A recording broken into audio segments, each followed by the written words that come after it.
Breaking news చూస్తున్నాం. కాల్పుల విరమణ అంశంపై అమెరికా మాజీ అధ్యక్షుడు డొనాల్డ్ ట్రంప్ సంచలనమైన వ్యాఖ్యలు చేశారు. ప్రపంచ శాంతికి ఇది ఒక గొప్ప రోజు అంటూ తన సోషల్ మీడియా ప్లాట్ఫామ్ ట్రూత్లో ఆయన పోస్ట్ చేశారు. పశ్చిమాసియా చరిత్రలో ఇది ఒక సువర్ణ అధ్యాయం కాబోతుందంటూ ట్రంప్ ఆశాభావం వ్యక్తం చేశారు. ఈ నేపథ్యంలోనే ఈ నెల 10న పాకిస్తాన్ రాజధాని ఇస్లామాబాద్ వేదికగా అమెరికా ఇరాన్ ప్రతినిధులు ముఖాముఖి చర్చలు జరపనున్నారు. ఈ చర్చల కోసం అమెరికా తరపున శక్తివంతమైన బృందం రంగంలోకి దిగుతుంది. ఉపాధ్యక్షుడు JD Vance, Steve Witkoff, Jared Kushner ఈ చర్చలకు ప్రాతినిధ్యం వహించనున్నారు.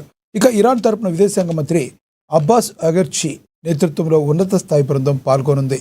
యుద్ధానికి శాశ్వత ముగింపు పలకడమే లక్ష్యంగా ఈ చర్చలు జరగనున్నాయి.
బ్రేకింగ్ న్యూస్ చూస్తున్నాం. పసిరి ప్రియులకు ఊరటనిస్తున్నారు.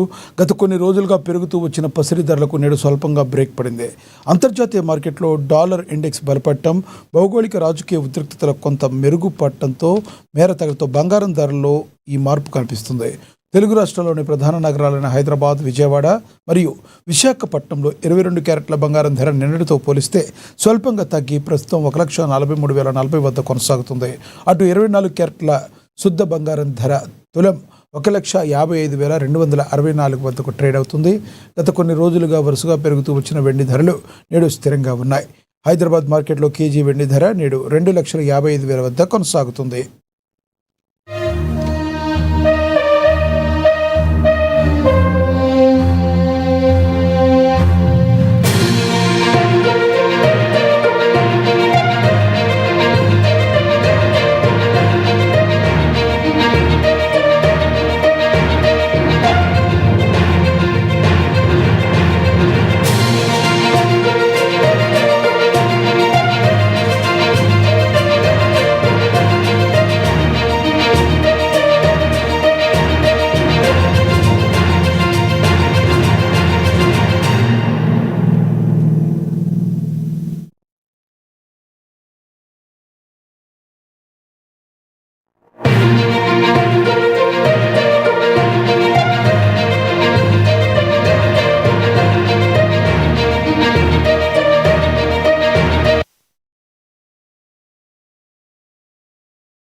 దక్షిణాది రాష్ట్రం కేరళతో పాటుగా మరో 3 చోట్ల రేపు ప్రజా తీర్పు వెలువడనుంది.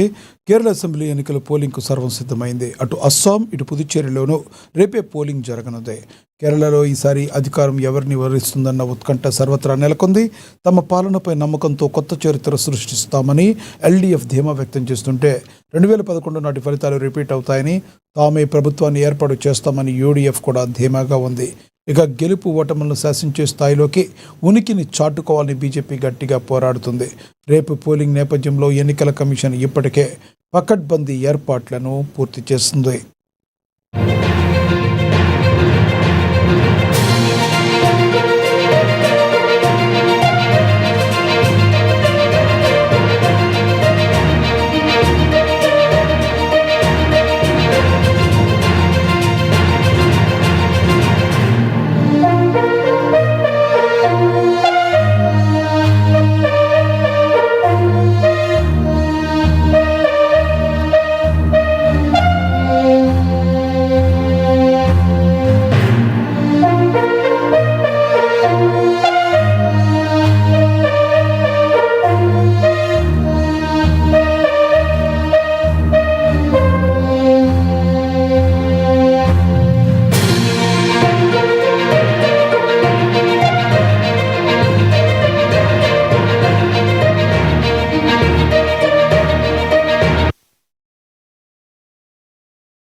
తెలంగాణ రాజకీయాలను కుదిపేస్తున్న కాళేశ్వరం ప్రాజెక్టు అవకతవకలపై విచారణ జరగనుంది. ఇదే విషయానికి సంబంధించి మరింత సమాచారాన్ని మా ప్రతినిధి హరీష్ అందిస్తారు ఫోన్ ద్వారా. హరీష్, చెప్పండి, మీ దగ్గర ఉన్న తాజా సమాచారం ఏంటి? రైట్ లక్ష్మణ, కాళేశ్వరం సంబంధించి కూడా ఈరోజు జస్టిస్ ఘోష్ కమిషన్ పైన కూడా హైకోర్టులో తీర్పు ఇవ్వనున్న నేపథ్యం అయితే కనిపిస్తా ఉంది. ఇక ప్రధానంగా ఇందుకు సంబంధించి కూడా సెన్సేషన్ క్రియేట్ వస్తున్న నేపథ్యం అయితే కనిపిస్తా ఉంది. ఇక ప్రస్తుతం కొనసాగుతున్న ప్రభుత్వం కావచ్చు, గతంలో ఉన్న మాజీ ముఖ్యమంత్రి కేసీఆర్, అలాగే మాజీ మంత్రి హరీష్ రావుతో పాటుగా ఇక ఐఏఎస్ అధికారికి సంబంధించి కూడా కొంతమంది ఆ నివేదికను, జస్టిస్ ఘోష్ కమిషన్ ఇచ్చిన నివేదికను సవాల్ చేస్తూ హైకోర్టును ఆశ్రయించారు. ఇక ఈరోజు బిగ్ డే అని చెప్పాలి. దీంట్లో ఏ విధమైన తీర్పు వెల్లడించబోతా ఉన్నది. గతంలో ఇదే అంశం పైన కూడా తీవ్ర రాజకీయ వర్గాల్లో కూడా ఉత్కంఠ క్రియేట్ చేస్తున్న నేపథ్యం అయితే కనిపిస్తా ఉంది. ఇక దీంట్లో కీలక నేతలు కావచ్చు, అధికారులు కావచ్చు, వీటన్నిటికి సంబంధించి కూడా ఈ నివేదికను ఏదైతే జస్టిస్ ఘోష్ కమిషన్ సంబంధించి కూడా ప్రజాధనం వృధా చేస్తూ గత ప్రభుత్వం సంబంధించి కూడా ఈ ప్రాజెక్టు నిర్మించింది. దాంట్లో సుందిల్ల కావచ్చు, ఇతర ప్రాజెక్టులకు సంబంధించి కూడా దాంట్లో కుంగుపాటుకు జరిగాయి. ప్రభుత్వ అవకతవకల వల్ల, గత పాలకుల వల్లనే అవకతవకలు అన్నట్టుగా కూడా ఆ నివేదికను సిద్ధం చేసి హైకోర్టు సమర్పించింది. ఇక దీన్ని సవాల్ చేస్తూ కూడా వాళ్ళు హైకోర్టును ఆశ్రయించారు.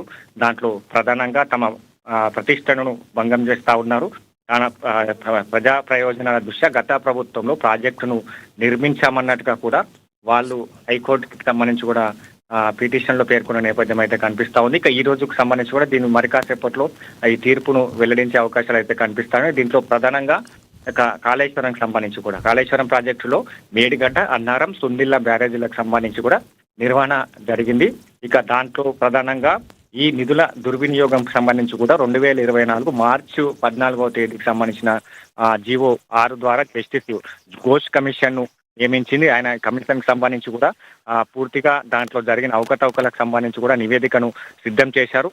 ఇక దాంట్లో ప్రధానంగా ప్రజాధనం వృధా అయినట్టుగా కూడా ఆ నివేదికలో కూడా పేర్కొన్న నేపథ్యం అయితే కనిపిస్తా ఉంది. ఇక పిటిషన్ కి సంబంధించి మాజీ సీఎం కేసీఆర్ అలాగే మాజీ మంత్రి హరీష్ రావుతో పాటుగా ఇక గత ఐఏఎస్ అధికారికి సంబంధించి కూడా పిటిషన్ లో పేర్కొన్న హైకోర్టులో ఈ పిటిషన్ దాఖలు చేసిన నేపథ్యం అయితే కనిపిస్తా ఉంది. తమ పరువు ప్రతిష్టలకు సంబంధించి కావచ్చు, ప్రజా ప్రయోజన పేరుతో కమిషన్ పేరుతో విచారణ జరుపుతూ తమ ప్రతిష్టలను భంగం చేస్తా ఉన్నారు ఇప్పుడు కొనసాగుతున్న ప్రభుత్వం అంటూ కూడా పేర్కొనడం జరిగింది.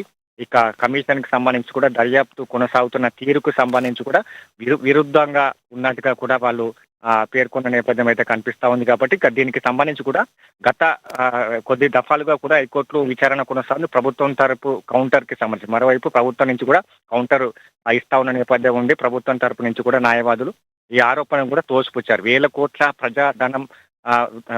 ప్రజాధనంతో నిర్మించిన ప్రాజెక్టుకు సంబంధించి కూడా కుంగిపోవడం వెనుక ఉన్న అసలు కారణాలకు సంబంధించి కూడా బయట పెట్టడమే ఈ కమిషన్ లక్ష్యమని కూడా తెలిపిన నేపథ్యం అయితే కనిపిస్తా ఉంది. అన్ని రికార్డుల ఆధారంగా, అన్ని సాక్ష్యాల ఆధారంగా కూడా ఈ నివేదికను సిద్ధం చేశామన్నట్టుగా కూడా ప్రభుత్వం తరపు నుంచి కూడా కౌంటర్ ఇస్తున్న నేపథ్యం అయితే కనిపిస్తా ఉంది. ఇక విచారణలో భాగంగా పిటిషన్లకు నోటీసులు ఇచ్చాము, అందులో ఎలాంటి వ్యక్తిగత కక్ష లేదని కూడా కాంగ్రెస్ ప్రభుత్వం తెలుపుతూ వస్తున్న నేపథ్యంలో ప్రజా ప్రయోజనాల దృష్టినే ఈ విచారణ కొనసాగుతా ఉన్నాయి. ఎందుకంటే ప్రజల ధనానికి సంబంధించి కూడా వేల కోట్లను వృధా చేశారు. కుంగుబాటు జరిగింది. కుంగుబాటు వెనుక జరిగిన తీరుతెన్నులు కావచ్చు, వీటన్నిటినీ ప్రజల ముందు ప్రవేశపెట్టేందుకే ఈ కమిషన్ ను ఏర్పాటు చేయవలసి వచ్చిందని కూడా గతంలో ప్రభుత్వం తరపు న్యాయవాదులు హైకోర్టులో వాదించారు.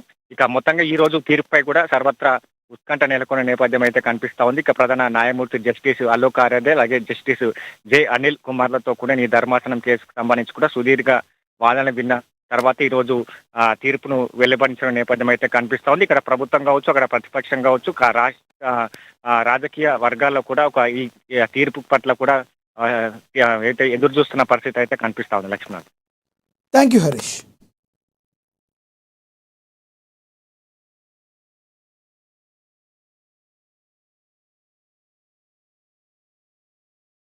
హైదరాబాద్ రాజేంద్ర నగర్లోని ప్రొఫెసర్ జయశంకర్ అగ్రికల్చర్ యూనివర్సిటీలో ఏసీబీ అధికారులు మెరుపు దాడులు చేపట్టారు. ఫర్టిలైజర్ లైసెన్స్ ఇప్పిస్తామంటూ లక్షలాది రూపాయల లంచం డిమాండ్ చేసిన అసోసియేట్ డీన్ మంతటి గోవర్ధన్ను ఏసీబీ అధికారులు రెడ్ హ్యాండెడ్గా పట్టుకున్నారు. ఏసీబీ డీఎస్పీ గంగసాని శ్రీధర్ నేతృత్వంలో ఈ దాడులు జరిగాయి. ప్రస్తుతం నిందితుడిని విచారిస్తున్న అధికారులు ఎల్బీ నగర్లోని ఆయన నివాసంలో కూడా సోదాలు నిర్వహిస్తున్నారు. అవినీతికి పాల్పడితే ఎంతటి వారినైనా వదిలిపెట్టేదే లేదని ఏసీబీ అధికారులు హెచ్చరిస్తున్నారు.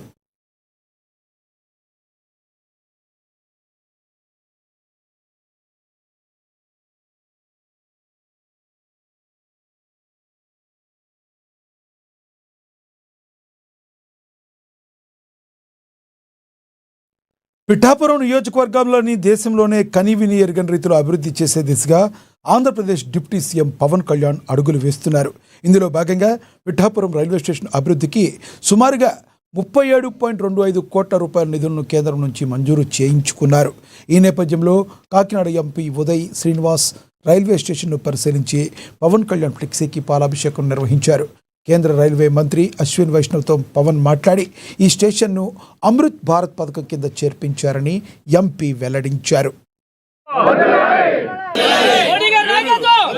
ఎన్నో సంవత్సరాల నుంచి అంటే దీని గురించి పట్టించుకునే వాళ్ళే లేకపోయినా సరే, పిఠాపురంలో ఇక్కడ స్టేషన్ ఉందని చెప్పి పట్టించుకునే నాయకుడే లేకపోయినా, ప్రభుత్వమే లేకపోయినా సరే, మన పవన్ కళ్యాణ్ గారు వచ్చిన తర్వాత దీన్ని ప్రత్యేకంగా శ్రద్ధ పెట్టి దృష్టి పెట్టి స్వయాన ఆయనే ఢిల్లీకి వచ్చి రాష్ట్రాల గురించి అంటే రాష్ట్ర ప్రయోజనాల గురించి మాట్లాడుతూ ఆయన సొంత నియోజకవర్గమైన పిఠాపురం నియోజకవర్గ రైల్వే స్టేషన్ గురించి కూడా మన కేంద్ర రైల్వే మంత్రి అశ్విని వైష్ణవ్ గారిని ప్రత్యేకంగా ఆయన నివాసానికి వెళ్ళి కలవటం, అలాగే రాష్ట్రంలో చాలా వర్క్స్ని కోరటంతో పాటు, సార్ నాకు ఒక పర్సనల్ రిక్వెస్ట్ ఉంది, అది నా సొంత నియోజకవర్గమైన పిఠాపురం నియోజకవర్గం, ఆ రైల్వే స్టేషన్ని మీరు అమృత్ భారత్ రైల్వే స్టేషన్లో చేర్చాలని కోరటం. ఆయన కూడా ఎప్పుడైనా సరే ఒక సెంట్రల్ గవర్నమెంట్ని వెళ్ళి చాలామంది అడుగుతారు, అడిగిన వెంటనే ఇచ్చేది ఎవరికంటే నిధులకి ఎవరికంటే ఆ నిధుల్ని సక్రమంగా వినియోగించే నాయకుడు దొరికినప్పుడు, వాళ్ళకు కూడా పని జరుగుద్దని తెలిసినప్పుడు ఆ నిధుల్ని ఇచ్చే ఆనందంతో పాటు డబల్ ఆనందంతో పాటు ఇవ్వడం జరుగుతుంది. అలాగే ఆయనకున్న పరిచయం, ఈయన మీద పవన్ కళ్యాణ్ గారి మీద ఉన్న నమ్మకం, అలాగే ఆయన ప్రూవ్ చేసిన రిజల్ట్స్. ఎందుకంటే పంచాయతీరాజ్ గత ప్రభుత్వంలో 28వ స్థానానికి తీసుకెళ్ళిపోతే అట్టడుగు స్థానంలోకి, దేశంలో అట్టడుగు స్థానంలోకి తీసుకెళ్ళిపోయిన దాన్ని మొట్టమొదటి స్థానంలోకి తీసుకొచ్చింది ఎవరైనా ఉన్నారు అంటే లాస్ట్ నుంచి ఫస్ట్ సినిమాల్లో పడయప్పలో రజనీకాంత్ గారు ఒక పాటలో మన కోటీశ్వరుడు అయిపోతాడేమో కానీ నిజ జీవితంలో ఎప్పుడు కుదరవు. కానీ మన పవన్ కళ్యాణ్ గారు నిజ జీవితంలో అంటే పంచాయతీరాజ్ శాఖ మంత్రిని 28వ స్థానంలో అట్టడుగు స్థానంలో ఉన్నదాన్ని దేశంలోనే మొదటి స్థానంలోకి తీసుకొచ్చగలిగారు. సో ఇలాంటి అంటే వాళ్ళు కూడా ఇలాంటి డెవలప్మెంట్స్ని ఎప్పుడు చూసుండరు. సో అలా డెవలప్మెంట్స్ని చూసి, ఆ నాయకత్వాన్ని చూసి, ఆ లీడర్షిప్ని చూసి, ఆ కమిట్మెంట్ని చూసి, ఆ విజన్ని చూసి ఈయన మన అధినేత పవన్ కళ్యాణ్ గారు వెళ్ళి అడగంగానే పిఠాపురం నియోజకవర్గానికి అంటే ఇంత ట్రాఫిక్ ఉందో లేదో తెలియదు కానీ పవన్ కళ్యాణ్ గారిని అడిగారన్న ఒక మాట కోసం 37,25 లక్షల పిఠాపురం నియోజకవర్గంలో, పిఠాపురం టౌన్లో, పిఠాపురం రైల్వే స్టేషన్కి, అమృత్ భారత్ రైల్వే స్టేషన్లో అంటే ప్రెస్టీజియస్ స్టేషన్లో ఒకటి కింద దీనికి నిధులు తీసుకురావడం జరిగింది. దీనికి ఆ 37,25 లక్షల రూపాయల్లో టోటల్ ఎంటైర్ ప్యాకేడ్ ఎంట్రన్స్ బిల్డింగ్ని చేంజ్ చేయటం, అలాగే ప్లాట్ఫామ్స్ని వైడనింగ్ చేయటం, దాంతోపాటు ఉన్న 2 ప్లాట్ఫామ్స్ని ఇంకొక సైడ్ని కూడా అభివృద్ధి చేసే విధంగా, ఈ తుప్పలో పట్టేసి ఉన్న ఈ స్టేషన్ని ఒక అందమైన ప్రదేశంగా మార్చే విధంగా, ఎంట్రన్స్ టర్న్ అరౌండ్ స్పేస్ని కూడా మార్చే విధంగా, మెయిన్ ఎప్పుడు మా అధినేత పవన్ కళ్యాణ్ గారు చెప్పేటట్టు వికలాంగులకి ఒక ప్రత్యేక పీఠం వేసి ఇక్కడ వాళ్ళకి అన్ని సౌకర్యాలు, వాళ్ళకి సిస్టమ్ను కూడా మొత్తం అంతా మార్చమని చెప్పారు. ఈ పిఠాపురం రైల్వే స్టేషన్ చుట్టూ డ్రైనేజ్ సిస్టమ్ కూడా బాగాలేదు, అది కూడా కేంద్రం నుంచి తీసుకొచ్చి రైల్వే స్టేషన్ అశ్విని వైష్ణవ్ గారికి ఎక్స్ప్లెయిన్ చేసి దీన్ని డ్రైనేజ్ సిస్టమ్ను కూడా అమృత్ భారత్ స్టేషన్లో పెట్టే విధంగా. So one of the most modern. Vikarabad జిల్లా కొల్కచెర్ల మండలంలో తెల్వాల్పూర్ గ్రామ శివారులో దారుణం చోటు చేసుకుంది. ఒంటిపై ఉన్న బంగారం, వెండి ఆభరణాల కోసం 63 ఏళ్ల వృద్ధురాలు కొత్తబాయి వెంకటంను దారుణంగా హత్య చేశారు.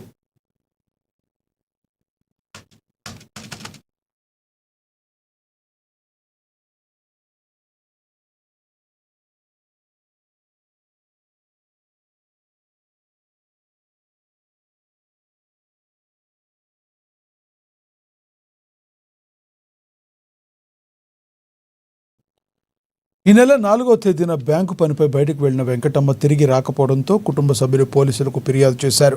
రంగంలోకి దిగిన పోలీసులు కాల్ డేటా ఆధారంగా పక్క ఇంట్లో ఉండే మంజులను అదుపులోకి తీసుకుని విచారించగా నమ్మలేని నిజాలు బయటపడ్డాయి. నగలు దోచుకుని పెట్రోల్ పోసి వెంకటమ్మను నిప్పంటించినట్లు నిందితులు ఒప్పుకున్నారు. తిరుమలాపూర్ అటవీ ప్రాంతంలో కాలిపోయిన మృతదేహాన్ని స్వాధీనం చేసుకున్న పోలీసులు కేసు నమోదు చేసుకుని నిందితులను కఠినంగా శిక్షించే దిశగా దర్యాప్తు చేస్తున్నారు.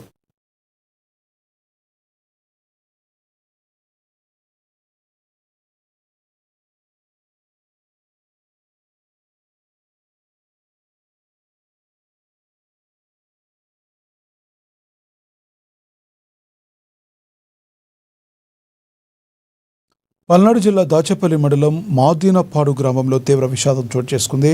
గొర్రెల కాపరుగా వెళ్లిన ఒకే కుటుంబానికి చెందిన 2 యువకులు ప్రాణాలు కోల్పోయారు. గొర్రెలను కడిగేందుకు చెరువులోకి వెళ్లిన శ్రీకాంత్ ప్రమాదవశాత్తు కాలు జారి నీటిలో మునిగిపోయారు. నీటిలో లోతు ఎక్కువగా ఉండడంతో 2 అక్కడికక్కడే మృతి చెందారు. సమాచారం అందుకున్న పోలీసులు ఘటనా స్థలానికి చేరుకుని మృతదేహాలను వెలికితీశారు. ఒకే కుటుంబానికి చెందిన 2 అన్నదమ్ముల పిల్లలు మరణించడంతో గ్రామంలో గుండె కోత మిగిలింది.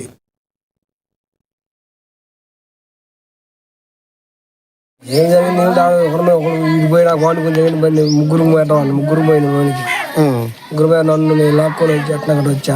2 లోపలికి వెళ్ళిపోయారు. ఎన్నింటి జరిగింది? 12:30 జరిగింది. దేనికి అసలు ఎలా జరిగింది? మంచి తాత పోయిండు, ఈడిపోయిన వాడిని గుంజురా అన్న, ఈడు గుంజిండు. 2 వాడు పోయిన 2 పోయినా, నేను పోయినా, నన్ను గుంజారు. లోపలికి వెళ్ళి ముందుకు మునుగుతూ లేస్తాను. చెరువు కాడికి ఎందుకు వెళ్ళారు మీరు? వాళ్ళు గొరగాయట పోయిన ప్రతిరోజు వెళ్తారు? డైలీ వరకపోతాను. ఏ ఊరు అన్నది? ఈ ఊరే కొత్తూరు వెళ్ళారు మీరు? నేలకెళ్ళాం. నేలకై. ఏం జరిగింది